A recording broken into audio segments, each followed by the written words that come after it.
Alright,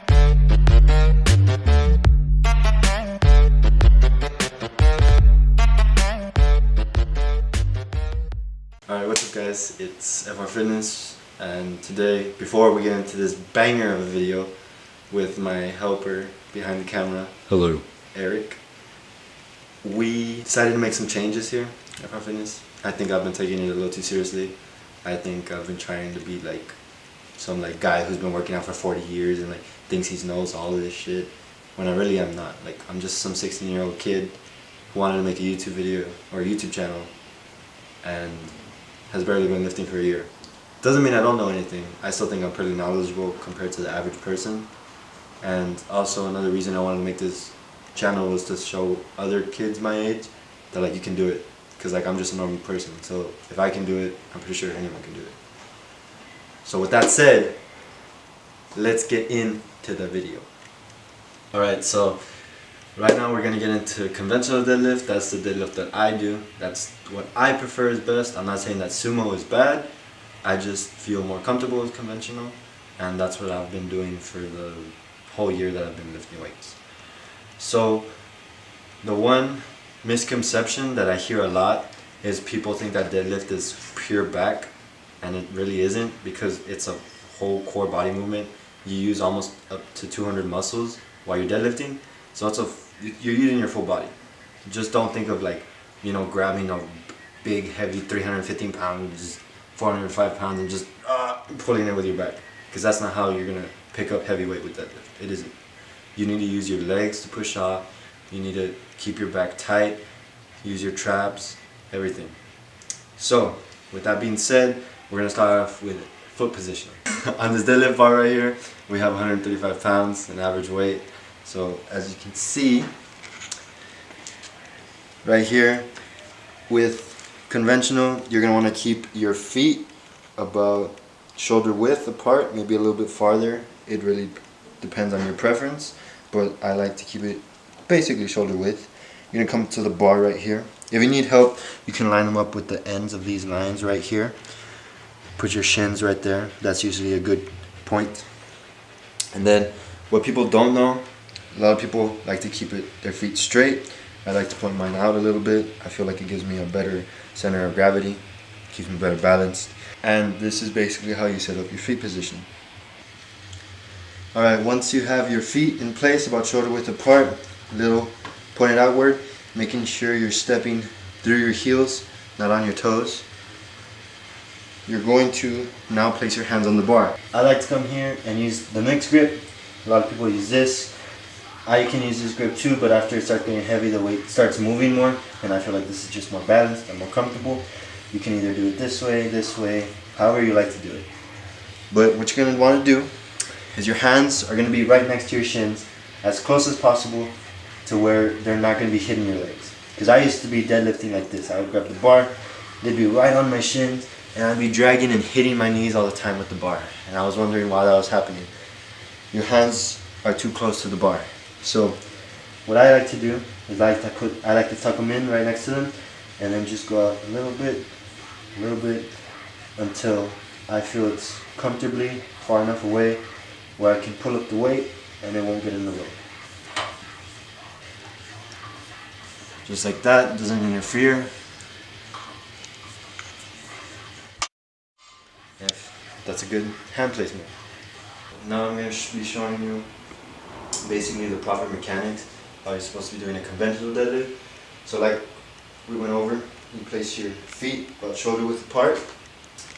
Then you're going to, I like to think of it, and that's how I was shown.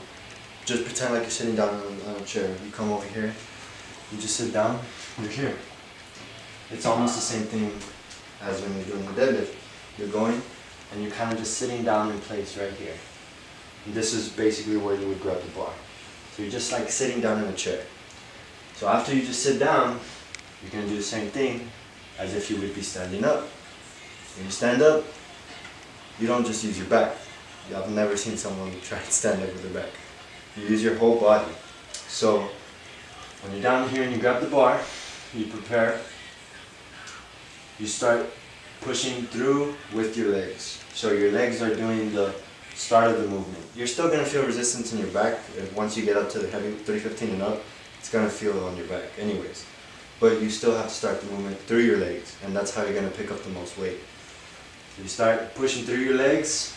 After it passes about knee height, that's when you really start coming up with your back. And you lock out for a completed 1 rep. Go back down, touches the floor, make sure your ass is pretty far down. You're looking up so your back isn't rounding like, a little cat.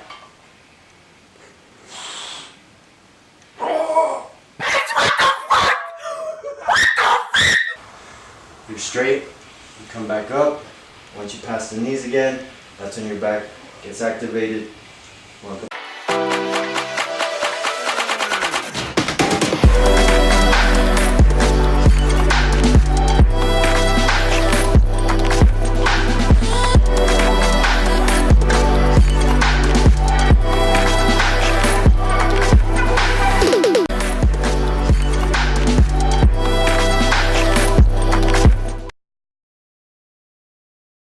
As you can see here, my stance is wider than Frank's. This stance is known as the sumo deadlift.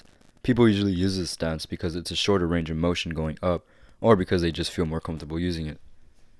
So the bar usually has lines or a line on it, and I usually use that to guide where my shins go.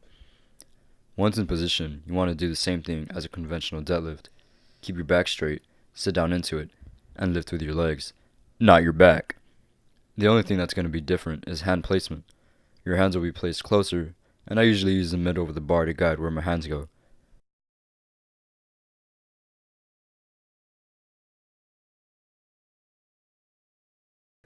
Okay, one more thing. I always retract my scapulas, and for those of you who don't know what scapulas are, they're your shoulder blades.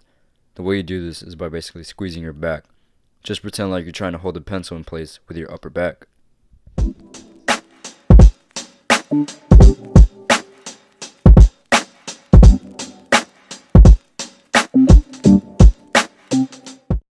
Alright guys, that was our banger video on how to do some great forms with your deadlifts. We showed you conventional, we showed you sumo, 2 most common ways of doing deadlifts.